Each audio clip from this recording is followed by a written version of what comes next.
ಜೈಲಲ್ಲಿ ದರ್ಶನ್ಗೆ royal treatment ವಿಚಾರಕ್ಕೆ ಸಂಬಂಧಪಟ್ಟಂತೆ ಯಾವಾಗ ಈ ವಿಚಾರ ಹೊರಗೆ ಬರೋದಕ್ಕೆ ಸ್ಟಾರ್ಟ್ ಆಯ್ತು ಆಗ ತೀವ್ರ ಟೀಕೆ ವ್ಯಕ್ತ ಆಯ್ತು, ವಿರೋಧ ವ್ಯಕ್ತ ಆಯ್ತು. ಈಗ ಇನ್ನಿಬ್ಬರನ್ನ ಸಸ್ಪೆಂಡ್ ಮಾಡಿ ಆದೇಶವನ್ನ ಹೊರಡಿಸಲಾಗಿದೆ. ಕೆಲ ಅಧಿಕಾರಿಗಳ ವಿರುದ್ಧ ಮಾತ್ರ ಕ್ರಮ ಯಾಕೆ, ಗುಬ್ಬಿ ಮೇಲೆ ಮಾತ್ರ ಬ್ರಹ್ಮಾಸ್ತ್ರವನ್ನ ಪ್ರಯೋಗ ಮಾಡ್ತಿರಲ್ಲ ನೀವು ಅಂತ ನಾವು ಪ್ರಶ್ನೆಯನ್ನು ಕೇಳಿದ್ವಿ. ಪಬ್ಲಿಕ್ ಟಿವಿ ವರದಿಯ ಬಳಿಕ ಇನ್ನಿಬ್ಬರನ್ನ ಸಸ್ಪೆಂಡ್ ಮಾಡಲಾಗಿದೆ. ಜೈಲು ಅಧೀಕ್ಷಕ ಶೇಷಮೂರ್ತಿ ಹಾಗೂ ಸಹ ಅಧೀಕ್ಷಕ ಮಲ್ಲಿಕಾರ್ಜುನ್ ಸ್ವಾಮಿಯನ್ನ ಸಸ್ಪೆಂಡ್ ಮಾಡಲಾಗಿದೆ. ಇದು ನಮ್ಮ ವರದಿ, ನಮ್ಮ ಇಂಪ್ಯಾಕ್ಟ್. ಸಮಾಜದ ಸ್ವಾಸ್ಥ್ಯವನ್ನ ಹಾಳು ಮಾಡಿರೋರು ಜೈಲಲ್ಲಿ ಹೋಗಿ ಕೂಡ ಅಲ್ಟ್ರಾ ಲಕ್ಸುರಿ ಐಟಮ್ಸ್ ನ ತೆಗೆದುಕೊಳ್ತಾ ಇದ್ದಾರೆ. ಇದಾಚೆ ಬರ್ತಾ ಇದ್ದ ಹಾಗೆ ಒಂದು ಹೊಸ ಕತೆ ಸ್ಟಾರ್ಟ್ ಆಗುತ್ತೆ, ಒಂದು ನಾಟಕ ಸ್ಟಾರ್ಟ್ ಆಗುತ್ತೆ. ಕೆಳ ಹಂತದ ಕೆಲ ಅಧಿಕಾರಿಗಳನ್ನ ಸಸ್ಪೆಂಡ್ ಮಾಡ್ತಾರೆ, ಮೇಲ್ಗಡೆ ಇರೋರನ್ನ ಟಚ್ ಮಾಡಲ್ಲ, ಅವರು ದುಡ್ಡು ತಿಂತಾನೆ ಇರ್ತಾರೆ, ಪ್ರಾಮಾಣಿಕತೆಯನ್ನ ನುಂಗು ಹಾಕೊಂಡು ದುಡ್ಡನ್ನು ತಿಂದು ಮತ್ತಷ್ಟು ಅಕ್ರಮವನ್ನು ಮಾಡ್ತಾನೆ ಇರ್ತಾರೆ ಅಂತ ನಾವು ಪ್ರಶ್ನೆಯನ್ನ ಕೇಳಿದ್ವಿ. ಇಷ್ಟೇನಾ ನಿಮ್ಮ ಎದೆಗಾರಿಕೆ ಅಂತ ಪ್ರಶ್ನೆಯನ್ನ ಕೇಳಿದ್ವಿ.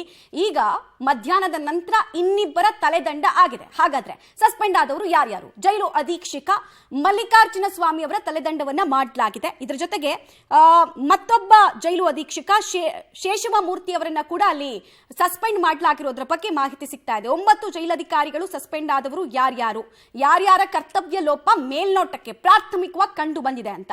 ಶರಣಬಸವ ಅಮೀನಗಡ್ ಇವರು ಜೈಲರ್, ಇವರನ್ನ ಕೂಡ ಸಸ್ಪೆಂಡ್ ಮಾಡಲಾಗಿದೆ. ಇದರ ಜೊತೆಗೆ ಪ್ರಭು ಎಸ್ ಖಂಡೇಲಾಲ್ ವಾಲ್ ಇವರು ಜೈಲರ್, ಇವರನ್ನು ಕೂಡ ಸಸ್ಪೆಂಡ್ ಮಾಡಲಾಗಿದೆ.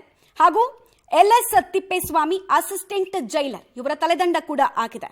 ಶ್ರೀಕಾಂತ್ ತಲ್ವಾರ್ ಅಸಿಸ್ಟೆಂಟ್ ಜೈಲರ್, ಕರ್ತವ್ಯ ಲೋಪದ ಅಡಿಯಲ್ಲಿ ಸಸ್ಪೆಂಡ್ ಆದಂತಹ ಮತ್ತೊಬ್ಬ ಅಧಿಕಾರಿ.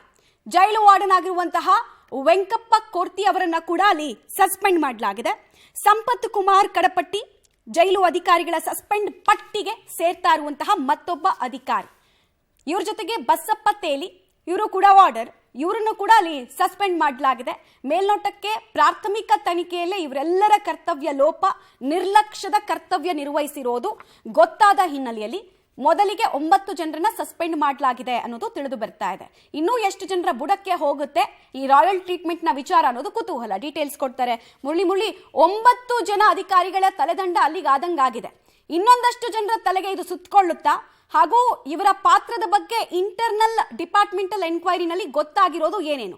ಯಾರು ಪ್ರಮುಖವಾಗಿ ಇದರಲ್ಲಿ ಡೈರೆಕ್ಟರು ಅಥವಾ ಪ್ರೊಡ್ಯೂಸರ್ ಅಂತ ಅನಿಸ್ತಾ ಇದೆ, ಅಥವಾ ಕಿಂಗ್ ಪಿನ್, ಇಡೀ ಅಕ್ರಮದ ಕಿಂಗ್ ಪಿನ್ ಅಂತ ಅನಿಸ್ತಾ ಇದೆ?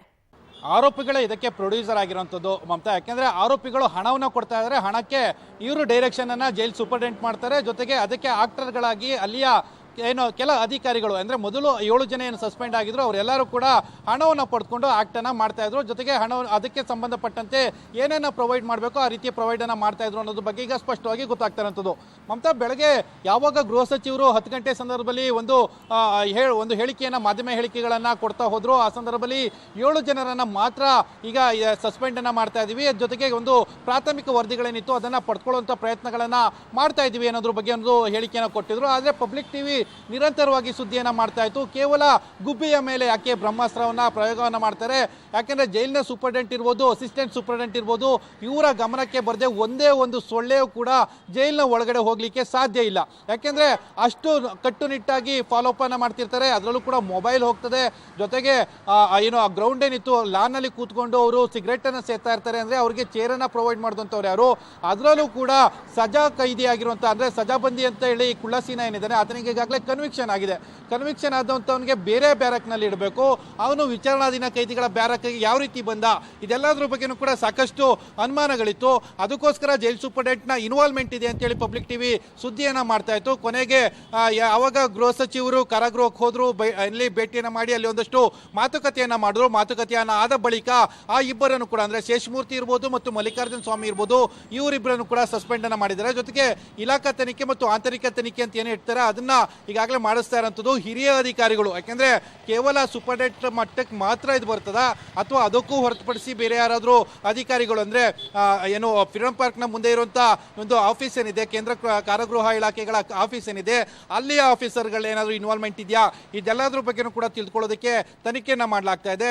ಜೊತೆಗೆ ಮಮತಾ, ಇನ್ನೊಂದು ಪ್ರಮುಖವಾಗಿ ಗಮನಿಸಬೇಕಾದಂಥದ್ದು 22ನೇ ತಾರೀಕು, ಅಂದ್ರೆ ನೆನ್ನೆ ವೈರಲ್ ಆದಂಥ ಫೋಟೋ ಏನಿತ್ತು, 22ನೇ ತಾರೀಕು ತೆಗೆದಿರೋಂಥ ಫೋಟೋ, ಅದು 23ನೇ ತಾರೀಕಿಗೆ ಹೊರಗಡೆ ಬರುತ್ತೆ ಆ ತಕ್ಷಣವೇ ಎಚ್ಚೆತ್ತುಕೊಂಡು ಈ ರೀತಿಯ ಕೃತ್ಯಗಳನ್ನು ಮಾಡಿರುವಂಥದ್ದು. ಜೊತೆಗೆ ಒಬ್ಬ ಪೊಲೀಸ್ ಅಂದರೆ ಚಾಮರಾಜನಗರದ ಕ್ರೈಮ್ ಕಾನ್ಸ್ಟೇಬಲ್ಗೆ ಕೂಡ ಈ ಫೋಟೋ ಹೋಗಿತ್ತು.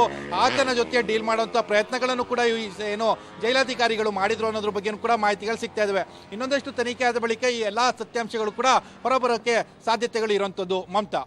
ಆಲ್ ರೈಟ್, ಧನ್ಯವಾದ ಮುರಳಿ ತಮ್ಮೆಲ್ಲ ಮಾಹಿತಿಗಾಗಿ.